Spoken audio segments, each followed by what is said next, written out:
Welcome friends, हमें देखना है that is chapter of 8, that is part 2। Because chapter 8 काफ़ी बड़ा था, तो पार्ट 1 में हमने सिर्फ देखा था कि इनहेरिटेंस कैसे वर्क कर पाएंगे।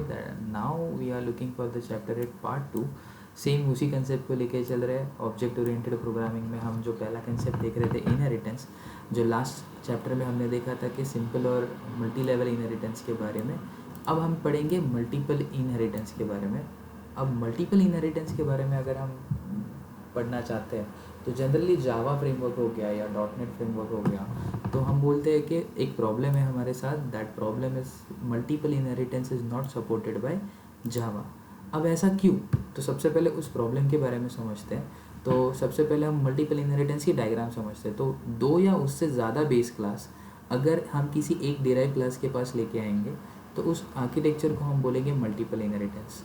तो जनरली क्या होता है कि अगर मान लो मेरे पास दो बेस क्लास है जो एक दूसरे से कोई कनेक्टेड नहीं है, तो मेरे पास एक बेस क्लास है जिसका नाम है अकाउंट और दूसरा एक बेस क्लास है जिसका नाम है परचेस। अगर जब दोनों भी एक साथ एक ईआरपी क्लास के पास आएंगे तो हम इसका डेटा कॉल करने के लिए हम सिर्फ ईआरपी का ऑब्जेक्ट बनाएंगे। अब प्रॉब्लम ऐसा हुआ है कि अकाउंट के अंदर भी एक शो फंक्शन है एंड परचेस के अंदर भी एक शो फंक्शन है। तो जब दोनों भी एक साथ ईआरपी के पास आएंगे और हम ईआरपी डॉट शो बोलेंगे तो वो कंपाइलर कंफ्यूज हो जाएगा कि मैं एग्जैक्टली कौन से शो को कॉल करूँ, आइदर फ्रॉम अकाउंट क्लास और आइदर फ्रॉम परचेस क्लास। इस प्रॉब्लम को हम बोलते हैं कि इट क्रिएट्स एम्बिग्यूटी। इसका मतलब होता है कि एक impure form of data will be created and that compiler get confuse when execute a calling function. मतलब हमें ये तकलीफ होगी कि ये समझ में नहीं आएगा मेरे कंपाइलर को कि एग्जैक्टली डेटा कहाँ से कॉल करना है। अब ये केस में हम क्या करेंगे कि we need to implement such a kind of problem. अब इस प्रॉब्लम का सोल्यूशन के बारे में पहले बात करते हैं। तो that solution is nothing but the solution is the solution की बात अगर हम सॉल्यूशन की बात करते हैं तो जस्ट सेकेंड गाइस, मुझे लगता है कि मेरा रिकॉर्डिंग यस चालू है। सो अगर हम सॉल्यूशन की बात करते हैं तो इंटरफेस एक सॉल्यूशन है उसका। So interface is use to implements multiple inheritance in Java. अगर आप कोई इंटरव्यू को प्रिपेयर अगर आप कोई इंटरव्यू के लिए प्रिपरेशन कर रहे हो तो जनरली क्या होगा कि अगर आपको इंटरव्यू में पूछते हैं कि इंटरफेस का मतलब एग्जैक्टली क्या होता है, तो आप जनरली बोलोगे कि interface is use to implement multiple inheritance in Java. Guys, ये प्रॉब्लम का सोल्यूशन है, बट अगर आप इंटरफेस के एक्चुअल लेवल पे जाओगे तो इंटरव्यू में आप फेल हो जाओगे, बिकॉज अननेसेसरी हमें ये नहीं पता है कि वो एग्जैक्टली इम्प्लीमेंट कैसे होगा। सो उसके इन डिटेल वर्किंग के पास जाते हैं। सो अगर हम डेफिनेशन की बात करें तो इंटरफेस इज अ मैकेनिज्म और a technique which is use in when logic is common and treatment of logic is different. देखो, इसका एक सिंपल सा फंडा है कि उन्होंने बोला है कि एक ऐसी टेक्निक है जो लॉजिक कॉमन है हमारा बट ट्रीटमेंट अलग अलग है उस लॉजिक का। जैसे कि अकाउंट वाले भी शो फंक्शन को यूज़ करना चाहते हैं एंड परचेस डिपार्टमेंट भी शो फंक्शन को यूज़ करना चाहते हैं, लेकिन अकाउंट डिपार्टमेंट क्या जनरली शो करेगा?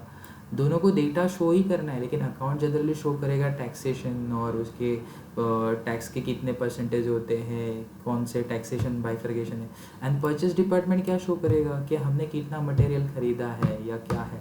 तो लॉजिकली दोनों का इम्प्लीमेंटेशन जो है कि लॉजिक कॉमन है, दोनों को डेटा शो ही करना है, but treatment of that logic is different. ऐसे केस में आप यूज़ करोगे इंटरफेस। अब इंटरफेस यूज़ करने के लिए कुछ बेसिक्स हैं उस इंटरफेस के। तो जनरली हम क्लास नेम लिखते हैं, वैसा ही interface generally start with capital letter I. ये कंपलसरी रूल नहीं है, लेकिन आप जब डेवलपमेंट की बात करते हो तो आप डेवलपर के लेवल पे सोचो तो आप उस इंटरफेस को आई से स्टार्ट करोगे, उसका नाम basically. Interface never hold function definition. Interface के अंदर हम फंक्शन का डेफिनेशन नहीं लिखेंगे, इंटरफेस के अंदर हम सिर्फ फंक्शन का डिक्लेरेशन करेंगे। इंटरफेस के अंदर हमें बस उसका फंक्शन का डेफिनेशन नहीं लिखना है, डिक्लेरेशन करके रखना है। और इम्प्लीमेंट्स कीवर्ड हमें यूज़ करना है, इंटरफेस को किसी क्लास के अंदर यूज़ करना है। तो जैसे हम इनहेरिटेंस के लिए एक्सटेंड कीवर्ड यूज़ करते हैं, इंटरफेस के लिए हम यूज़ करेंगे इम्प्लीमेंट्स नाम का कीवर्ड। तो चलो आइए देखते हैं हम इसका प्रैक्टिकल इम्प्लीमेंटेशन कैसे हो पाएगा। सो यहाँ पे मैं एक काम करता हूँ, इनहेरिटेंस नाम का मैंने ऑलरेडी एक पैकेज बना के रखा था। सो मैं इसी क्लास के पैकेज के अंदर एक और इंटरफेस बनाना चाहता हूँ। So right click on inheritance package, new. अब पैकेज नहीं बनाऊंगा, क्लास नहीं बनाऊंगा, यहाँ पे देखो इक्लिप्स ने हमें कितना आसान कर दिया, एक इंटरफेस का एक ऑप्शन ही दे के रखा है। So I create interface over here. So मैंने इस इंटरफेस को नाम दिया है I data, okay, the capital letter is I. So I data यहाँ पे पहले से ही क्रिएट हो चुका है, तो देखो यहाँ पे आई डेटा बन चुका है। जैसे कि सेकेंड रूल था कि इंटरफेस के अंदर हमें फंक्शन को अगर देखा जाए तो सिर्फ डिक्लेरेशन करना है, डेफिनेशन नहीं लिखनी है। सो हम क्या करेंगे, सिर्फ डिक्लेयर करके रखते हैं। सो मैंने यहाँ पे लिखा है void show नाम का function. So this is nothing but एक मैंने फंक्शन डिक्लेयर करके रखा है, बट उसे यूज़ करने के लिए हमें एक क्लास की ज़रूरत है। सो मैं यहाँ पे राइट क्लिक करके न्यू एक क्लास बनाता हूँ, that class name is sales, और एक प्लेन क्लास है तो एक सेल्स नाम का क्लास बन चुका है यहाँ पे। और सेल्स क्लास के अंदर हमें उस इंटरफेस को यूज़ करना है। तो इनहेरिट करना होता तो एक्सटेंड कीवर्ड था, इंटरफेस यूज़ करना है तो इम्प्लीमेंट कीवर्ड है। तो आधा स्पेलिंग लिखते हैं गाइस, इक्लिप्स हमारे लिए रेडी है। Control space bar implements and then interface का नाम। सो मेरे इंटरफेस का नाम था आई डेटा। देखो मैंने जानबूझ के आपको समझाया था कि आई कैपिटल लिखो, क्योंकि बाकी के भी इंटरफेस के इनिशियलाइजेशन उन्होंने कैपिटल आई से ही की थी। So that is nothing but capital I. Observe करना गाइस, जैसे ही मैं ऐड करूँगा सेल्स के नीचे एरर आने वाला है।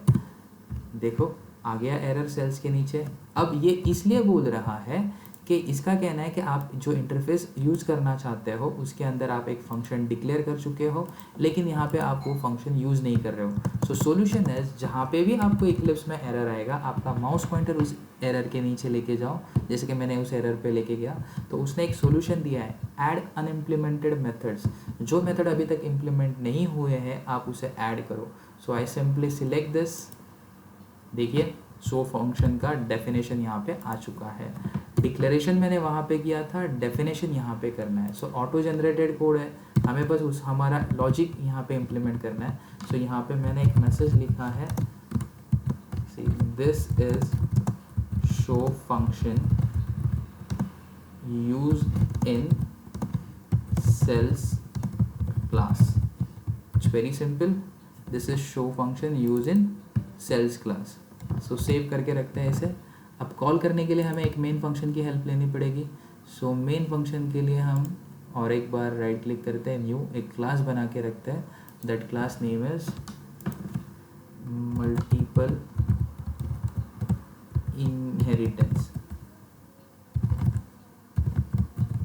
सो हम उसे उसके अंदर मेन फंक्शन ऐड करना चाहते हैं। सो ऐड दिस। सो जैसे ही इनहेरिटेंस मल्टीपल इनहेरिटेंस क्लास बन चुका है और यहाँ पे मेन फंक्शन उसमें आ चुका है। अब देखिए गाइस, हमने एक इंटरफेस बनाया था, इंटरफेस में एक फंक्शन सिर्फ डिक्लेयर करके रखा था। उस इंटरफेस को हमने इम्प्लीमेंट किया सेल्स क्लास के अंदर। यहाँ पे एरर आया तो हमने उस मेथड को इम्प्लीमेंट कर दिया, उसके अंदर हमारा लॉजिक लिख दिया। अब हम यहाँ पे कॉल करते हैं डेटा को। अब जैसे ही डेटा को कॉल करना है, क्लास तो सेल्स है तो उसका हम ऑब्जेक्ट बनाएंगे। सो हम यहाँ पे लिखते हैं sales S is equal to new sales and then S dot function का नाम क्या था, शो। तो यहाँ पे शो हमने कर दिया। बट यहाँ पे आप ऑब्जर्व करना गाइस, अब यहाँ पे हमें रन करना है कोड को। तो देखिए कोड तो रन हो चुका है। This is from show function use in sales class. आपको लगेगा ये सही है, लॉजिकली इट इज़